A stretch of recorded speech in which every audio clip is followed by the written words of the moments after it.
de Dios y de la Santa Trinidad. Nos encontramos en tan solo unos 3 párrafos, y no sé si los redactores de la confesión lo hicieron intencionalmente, el que fueran 3 párrafos como una declaración de intenciones acerca de la persona de Dios, pero lo que está claro es que nos vemos en tan solo 3 párrafos en un breve compendio de lo que en teología sistemática llamamos la doctrina de Dios. Realmente es un reto abordar todo cuanto vamos a considerar ahora en apenas 15-20 minutos. Bajo mi punto de vista es una colección de párrafos realmente embriagadora, en el mejor de los sentidos. Posiblemente quizá la que más de toda la confesión, porque cuando uno empieza a leer todo aquello que Dios es, y aún podemos pensar todo lo que nos dejamos, realmente es extasiante en el mejor de los sentidos, repito. Cuesta comprender cómo en tan poco tiempo estos hermanos consiguieron sintetizar tantas cosas y conceptos tan elevados, tan inalcanzables para el ser humano. En cualquier caso nos vamos a acercar a eso, a la naturaleza, obras y propósitos de Dios, así que Dios nos ayude a hacerlo de una forma sintética y sin dejar las partes que son importantes.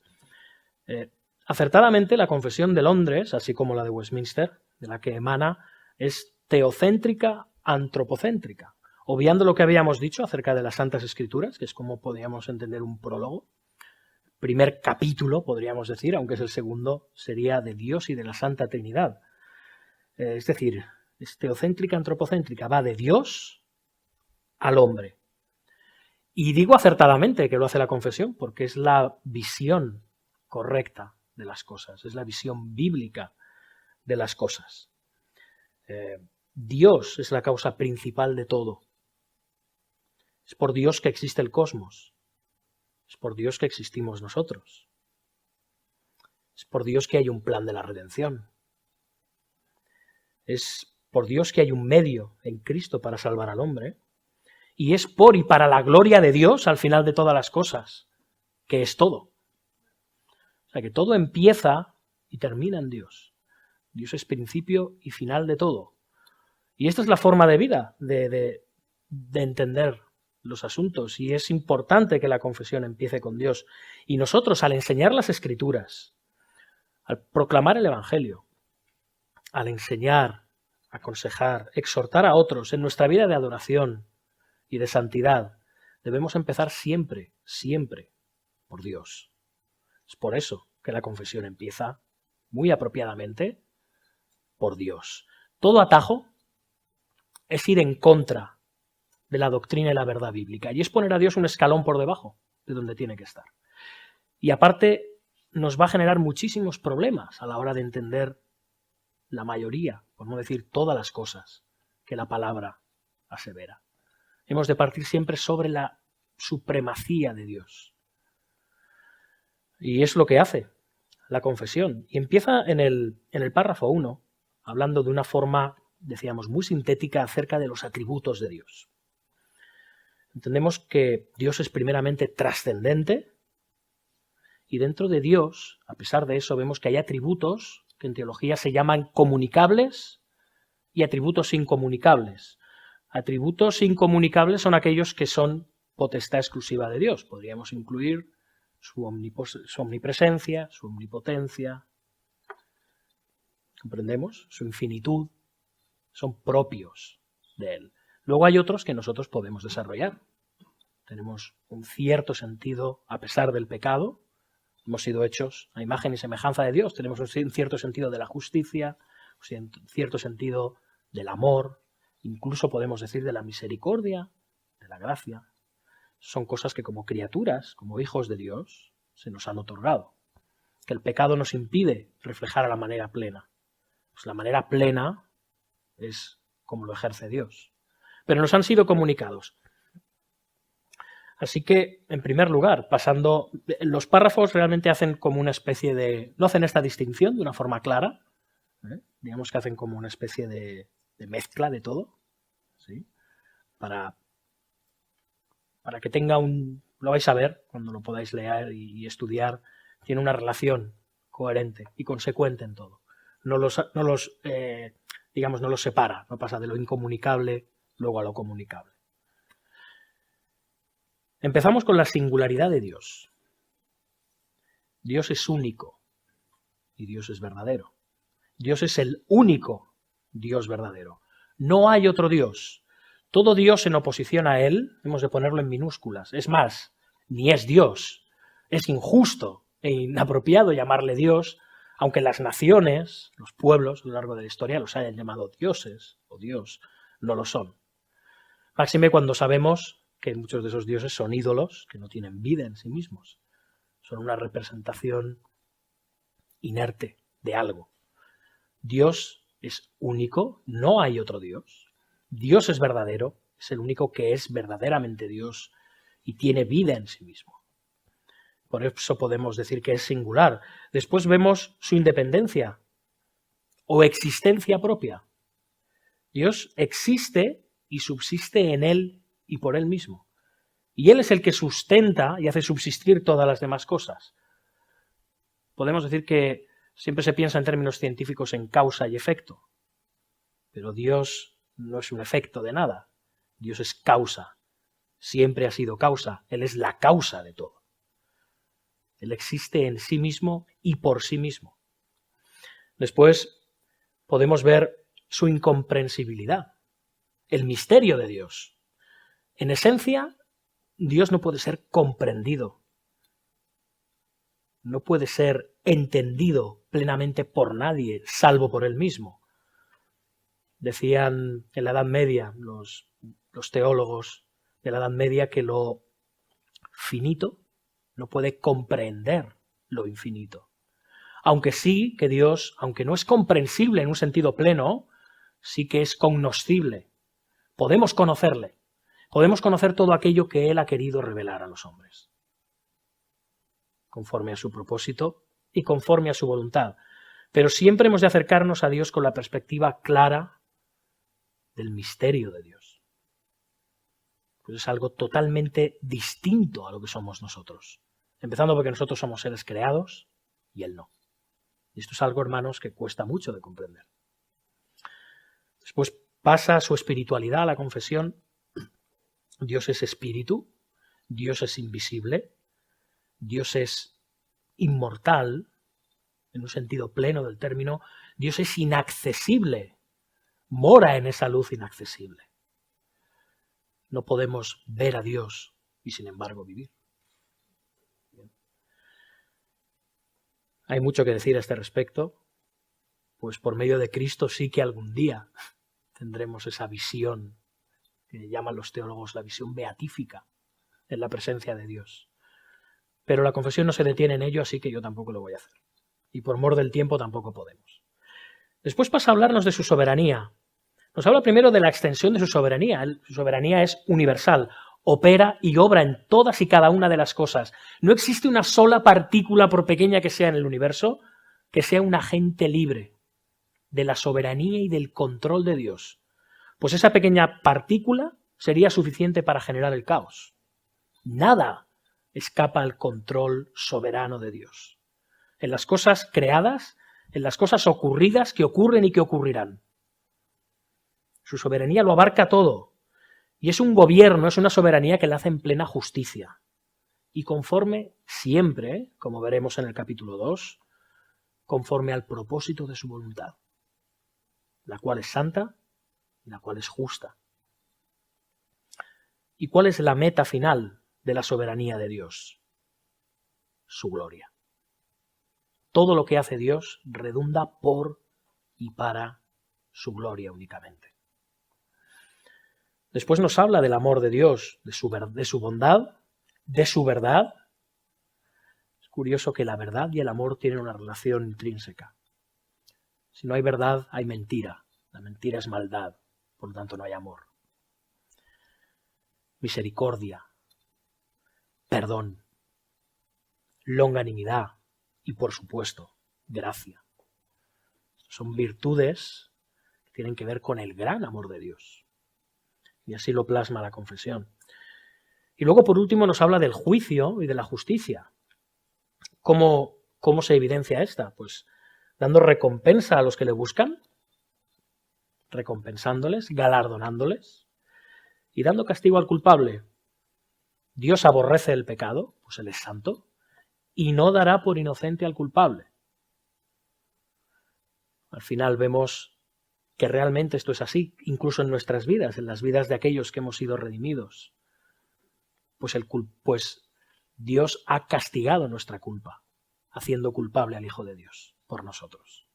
O sea que su justicia ha de ser cumplida siempre, sea el objeto de su justicia el hombre caído sin Cristo, sea en Cristo para salvación de sus escogidos.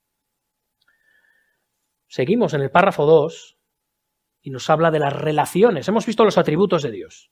Ahora pasamos a las relaciones de Dios con sus criaturas. Hemos visto que Dios es trascendente, pero no es indiferente a lo que ocurre en su creación. No la crea y luego la echa a andar y se desentiende, sino que Él es inmanente. Él entra en relación, se comunica con su creación y lo hace de diferentes maneras. Ahora bien, su inmanencia, su implicación, su comunicación con los hombres no implica ninguna obligación por su parte. Él hace esto libremente y por amor y por gracia.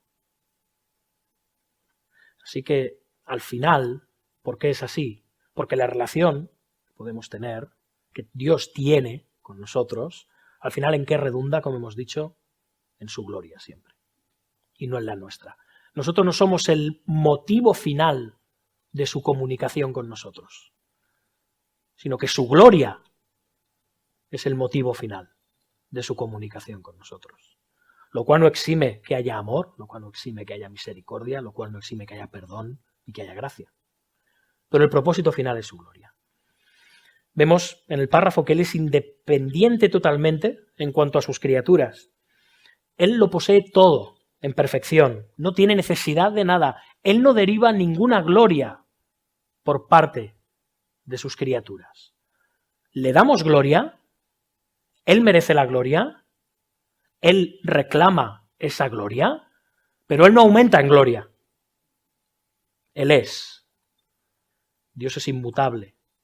Dios es el mismo, antes, ahora y siempre. Él no varía por la gloria que le demos. Esto es algo que debemos de comprender también, así lo aclara la confesión. Luego vemos el dominio soberano que tiene sobre todas las criaturas. Él es de quién, por quién y para quién son todas las cosas. Y Él ejerce dominio sobre todas ellas según le place. De nuevo, ¿con qué motivo? Para alabanza de la gloria de su nombre. Y cuanto más bendecidos seamos, cuanto más amados seamos, más redundará eso en su gloria. Y cuanto más gloria tenga Él, querrá decir que más bendecidos y amados somos. Después nos habla del conocimiento absoluto que Él tiene sobre nosotros. Ante Él todas las cosas están abiertas y desnudas. Somos como un libro abierto. Al mismo tiempo, Él es infalible en sus juicios, en su conocimiento y en su entendimiento de todo. Dios no aprende. Dios no se sorprende. No hay ninguna contingencia que pueda hacer que algo que Él pensaba tenga que cambiarlo. Sus planes tienen un propósito definido y concreto. No se ven alterados por absolutamente nada. Él declara desde el principio al final. Él lo conoce absolutamente todo. Y después pasamos a la santidad de la relación de Dios hacia sus criaturas. Y la vemos en todo el consejo de Dios que hay en la palabra. Lo vemos en todas sus obras, de las cuales la palabra de Dios forma parte, y en todos sus mandatos. Todas ellas irradian y emanan santidad, por y para su gloria. Así que hasta aquí hemos visto lo que tiene que ver con los atributos de Dios comunicables, los incomunicables, su esencia. Hemos visto cómo Él, de una forma muy rápida, lo sé, trata con nosotros, sus criaturas. Y ahora pasamos a la triunidad de Dios. Triunidad de Dios. Es curioso que la Confesión de Londres es más extensa en este punto que la de Westminster. Decimos, ¿por qué es esto? No porque en Westminster no lo consideren importante. Lo que ocurre es que en el contexto bautista del siglo XVII en Inglaterra, dentro del puritanismo bautista, empieza a haber una división entre los bautistas particulares, los cuales somos nosotros, y los bautistas generales. Los particulares son de corriente calvinista, creen en las doctrinas de la gracia, creen en la obra soberana de la gracia de Dios en la salvación del hombre. Los bautistas generales son de corriente arminiana y creen en la expiación general, no en la expiación particular. Y es curioso que dentro de los bautistas generales de corriente arminiana estaba empezando a arraigar de una forma preocupante el unitarismo. De manera que la confesión ve necesario hacer un hincapié más amplio, a diferencia de la de Westminster, en la naturaleza trina de Dios y en cómo ésta se desarrolla. Evidentemente, en solo un párrafo, como es el párrafo 3, comprenderéis que es poco, pero deja muy claros una serie de principios innegociables. El unitarismo, y que sigue existiendo hoy en día, no es nada más que la vieja herejía de principios de la historia de la Iglesia, conocida como modalismo o sabelianismo, parte de Sabelio. Decía que solo hay un Dios, pero que a veces se manifiesta en tres personas diferentes. ¿Bien? Bien. Lo que decimos, ¿no? Líquido, helado y gaseoso. No. No es esto. Así que la respuesta que hace los hermanos bautistas particulares de la Confesión de Londres de 1689 persigue este propósito, aclarar la naturaleza trina de Dios. Y lo afirman ¿cómo? En el párrafo 3, afirmando la unidad de las tres personas en un solo Dios, diciendo que hay tres subsistencias en Dios: Padre, Hijo y Espíritu Santo, que son de una misma sustancia, que son de un mismo poder y de una misma eternidad. Cada una de ellas es de esencia divina, pero permanecen indivisibles. Que nos hallamos evidentemente con el misterio de la Santísima Trinidad. Vemos también cómo el párrafo nos habla de que hay tres distinciones entre estas tres personas divinas. El Padre no es de nadie, ni por generación ni por procesión. Nadie le ha generado, ni proviene, ni procede de nada ni de nadie. El Hijo es engendrado, pero es engendrado eternamente por el Padre, a diferencia de la herejía del arrianismo, que el Hijo es engendrado, por lo tanto tiene un principio, por lo tanto es una criatura, por lo tanto es inferior al Padre. No. El Hijo es engendrado eternamente. ¿Cómo es esto? Es un misterio para nosotros, de nuevo, pero es lo que extraemos claramente de las Escrituras. El Hijo es engendrado y procede eternamente del Padre.